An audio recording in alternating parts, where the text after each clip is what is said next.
अनजान वॉइस में आपका स्वागत है। मेरे मामा का घर मेरे घर के पास ही था। मेरे मामा का लड़का जिसकी उम्र 20 साल की थी, अक्सर हमारे घर आया जाया करता था। वो उम्र में मुझसे 5 साल बड़ा था। एक दिन मैं अपने कमरे में बैठकर मोबाइल पर कुछ देख रही थी तो वो मेरे पास आया। फिर बातों बातों में उसने मुझसे पूछा कि क्या तुम्हारा कोई बॉयफ्रेंड है। मैं उसकी बातों से थोड़ा असहज हो गई और फिर उसकी तरफ देखते हुए बोली कि नहीं, मेरा कोई बॉयफ्रेंड नहीं है। मुझे उसकी बात अच्छी नहीं लगी, लेकिन उस दिन मुझे समझ जाना चाहिए था कि उसके इरादे ठीक नहीं हैं। फिर एक दिन मैं घर पर अकेली थी तो वो मेरे घर आया। उस वक्त मैं अपने कमरे में लेटी हुई थी तो वो मेरे पास आकर लेट गया और उसने अपना एक हाथ मेरी पीठ पर रख दिया। कुछ देर बाद वो धीरे धीरे अपना हाथ नीचे की तरफ ले गया। मुझे उसकी ये हरकत अच्छी नहीं लगी और मैंने उसका हाथ अपने ऊपर से हटा दिया और अपनी पीठ उसकी तरफ कर दी। वो मेरे काफी पास लेटा हुआ था कि तभी मुझे फिर से अपने पीठ के नीचे वाले हिस्से के बीच में किसी काफी बड़ी चीज के छूने का एहसास हुआ। मुझे लगा ये उसका हाथ है और मैंने फिर से अपने हाथ से उसे दूर करने की कोशिश की, लेकिन जैसे ही मैंने इसे टच किया तो मैं समझ गई कि ये उसका हाथ नहीं बल्कि कुछ और है। फिर मैं तुरंत पलटकर खड़ी हो गई और पीछे की तरफ मुड़ी तो उसने कहा कि क्या हुआ। मैंने कहा कि ये क्या है, तुम मेरे रूम से तुरंत बाहर निकलो। तो वो बेशर्मों की तरह हंसने लगा और बोला कि इस समय घर पर कोई नहीं है और अगर तुम मुझे निकाल सकती हो तो निकाल दो। मैंने उससे कहा कि मैं आपको अपने बड़े भाई के जैसा मानती हूँ, आपकी ये हरकत ठीक नहीं है।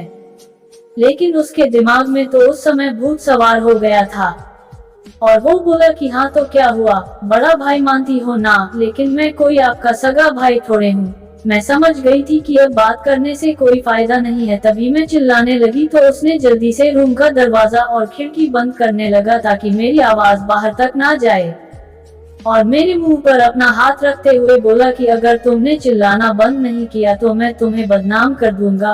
उसकी बात सुनकर मैं खामोश हो गई और उससे हाथ जोड़कर वहां से जाने के लिए मिन्नतें करने लगी, लेकिन उस समय उसे मेरी कोई भी बात सुनाई नहीं दे रही थी और वह जिस काम के लिए आया था वो काम करना चाहता था।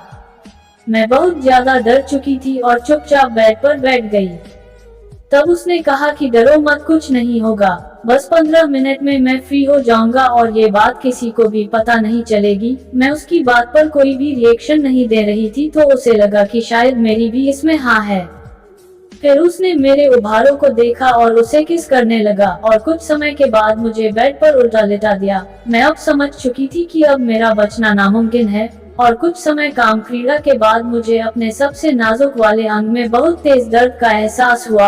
उस दर्द के कारण मेरी आंखों से आंसू की धार बहने लगी, क्योंकि ऐसा दर्द मैंने आज तक अपनी पूरी जिंदगी में महसूस नहीं किया था।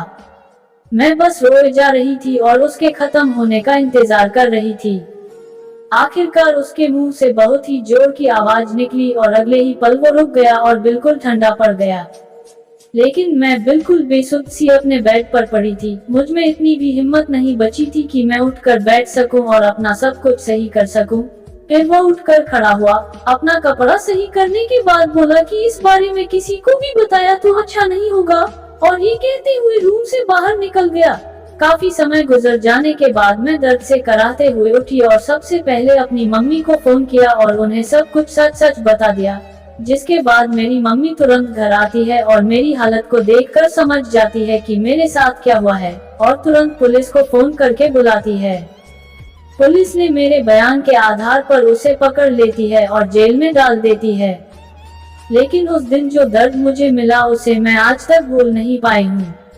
दोस्तों, इस कहानी से हमें सीख लेना चाहिए कि कभी भी किसी पर आंख मूंद कर भरोसा नहीं करना चाहिए, चाहे वह कितना भी करीबी रिश्ता हो। और अक्सर यही करीबी रिश्ते हमारी जिंदगी को बहुत नुकसान पहुंचाते हैं। आपको ये कहानी कैसी लगी, अपनी राय कमेंट बॉक्स में जरूर दे और ऐसी ही कहानियाँ सुनने के लिए हमारे चैनल अनजान वॉइस को जरूर सब्सक्राइब करें और घंटी का बटन भी दबा दे ताकि आने वाली दिलचस्प कहानी आप तक सबसे पहले पहुँचे। फिर मिलेंगे एक और दिलचस्प कहानी के साथ। धन्यवाद।